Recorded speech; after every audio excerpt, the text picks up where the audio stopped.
Bueno, voy a grabar este vídeo, estoy grabando este vídeo porque me gustaría repasar un poco las características principales, las características principales del arte barroco que hemos visto en el último tema de tercero de eso.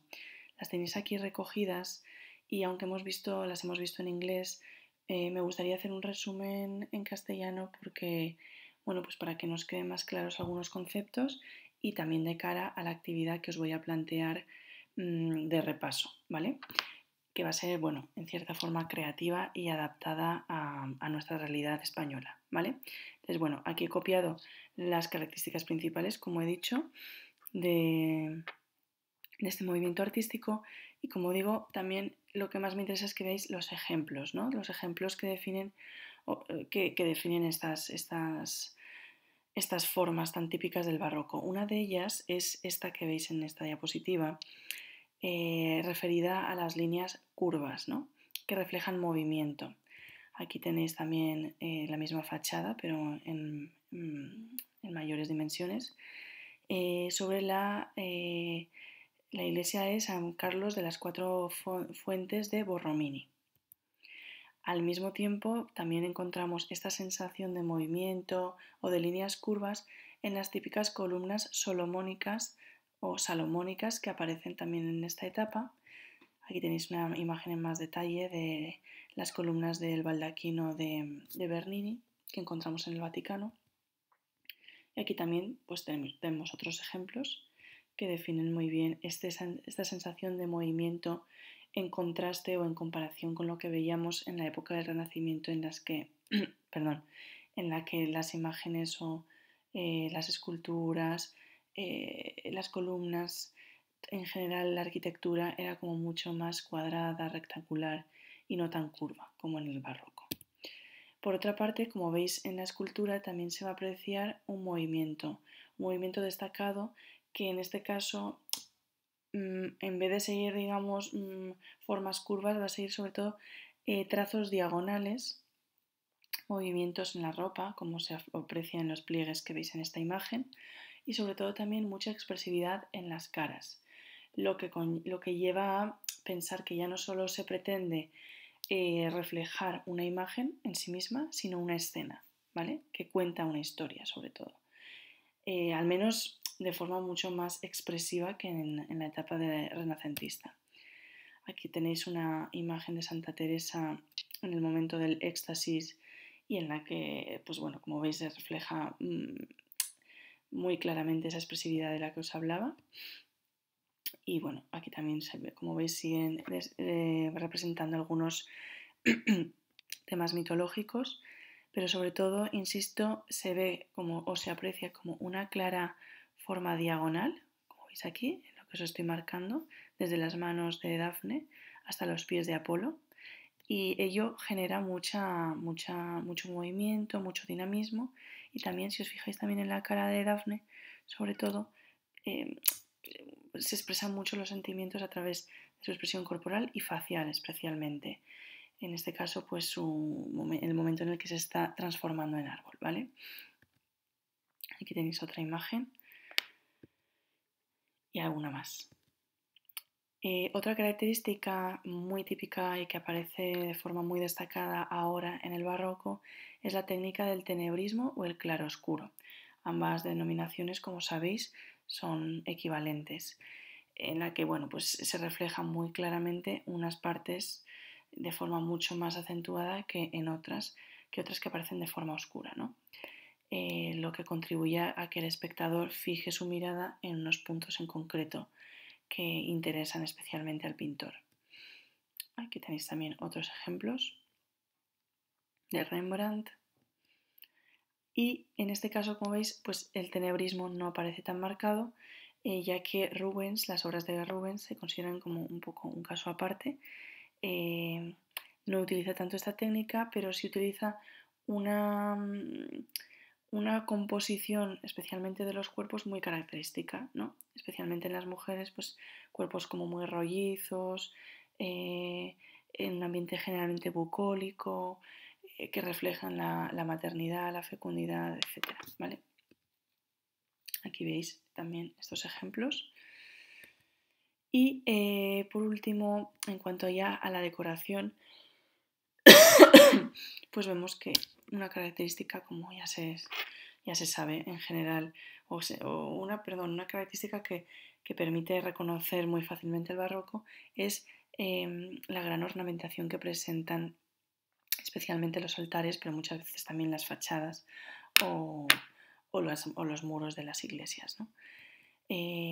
Aquí también tenemos otro ejemplo de una gran decoración junto a las columnas salomónicas que comentábamos. Lo mismo aquí, además especialmente abundante o especialmente llamativa por el uso del color dorado, que hace que sea o que aparezca como más exuberante. Y bueno, ya pasando al caso de España, por ejemplo, tenemos un ejemplo de construcción barroca que en principio no nos haría pensar que lo es, pero sí que es una particularidad del barroco construir grandes plazas, como vemos aquí en la Plaza Mayor de Madrid, planificada por Gómez de Mora, ¿vale? Entonces, aunque aquí no veamos una gran exuberancia o riqueza en la ornamentación, sí que se puede apreciar, pues eso, que es una plaza muy grande, y esta es otra de las características que aparecen en el barroco. Si os fijáis, al final es como algo pues muy diáfano y muy abierto, ¿no? También, como vemos aquí ya en estos ejemplos españoles que estamos viendo, pues también se observa una gran expresividad en el rostro, por ejemplo, de Jesús, en el sufrimiento, un gran detallismo. Además, bueno, aquí también, como veis, la línea diagonal, desde la cara de la Madre de Jesús, de la Virgen, hasta los pies. Sufrimiento, pliegues, bastante realismo. Como veis aquí, por ejemplo, o sea, es una cara bastante real que nos transmite emociones, sentimientos. En este caso, digamos, de serenidad, pero de la serenidad que está viviendo Jesús en esos momentos, ofreciendo, digamos, el dolor por los demás, ¿no? Por las personas por las que está muriendo. Aquí también, de nuevo, mucha expresividad, mucho sufrimiento. En este no tanto, pero bueno, seguimos pues eso, con los intentos de realismo, de pliegues en las ropas de las esculturas. También en esta época aparecen con frecuencia un montón de representaciones que luego se han usado en Semana Santa, especialmente las de Salcillo, que son muy famosas en Murcia.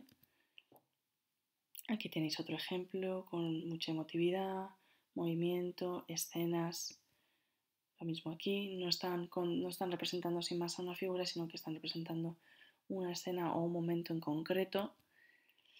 Y seguimos con las líneas diagonales que dividen el cuadro y que centran la atención. De hecho, aquí, aunque hay muchos personajes, nos centra la atención este personaje que es San Felipe, que está sufriendo, como se muestra en su cara, en su rostro, y también, como vemos, si os fijáis tanto en estos personajes como en estos, se refleja también a través de los rostros un grado importante de realismo, no solo en los sufrimientos, sino también en la fealdad. O sea, no se pretende realizar o representar figuras perfectas al modo en que lo hacían durante el Renacimiento, sino que se presenta reflejar pues, tanto la bondad como también la maldad humana o la fealdad humana. Como veis en estos personajes que parecen estar comentando el martirio, estas otras que tampoco parecen mostrar mucho sufrimiento por lo que está pasando San Felipe. Aquí también tenemos otro cuadro muy famoso del barroco, en el que de nuevo observamos que las imágenes de los rostros parecen casi fotografías debido a ese realismo que comentábamos. Un ejemplo un poco más aparte, por eso lo he incluido aquí porque se refiere al barroco, porque pertenece al barroco, pero no es tan barroco como el resto de obras que estamos viendo. Son las obras de Murillo, como esta por ejemplo, pero tiene muchas más, en la que vemos que bueno, la figura que se representa es mucho más dulce, es verdad que es Jesús de niño, pero es todo como mucho más bucólico y más tirando a otros estilos tipo renacentistas, rococós y no tanto barrocos, ¿vale? Sí que observamos cierto tenebrismo, pero digamos que en este sentido Murillo, aunque pertenece a esta época, se sale un poco de la norma.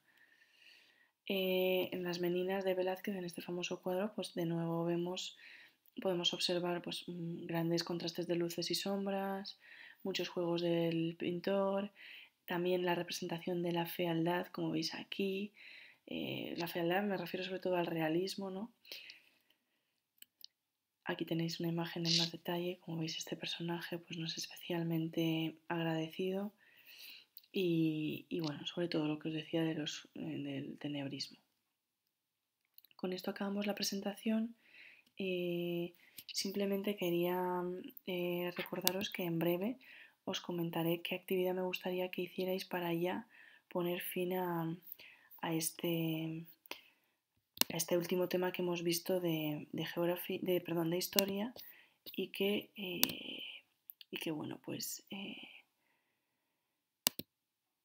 ya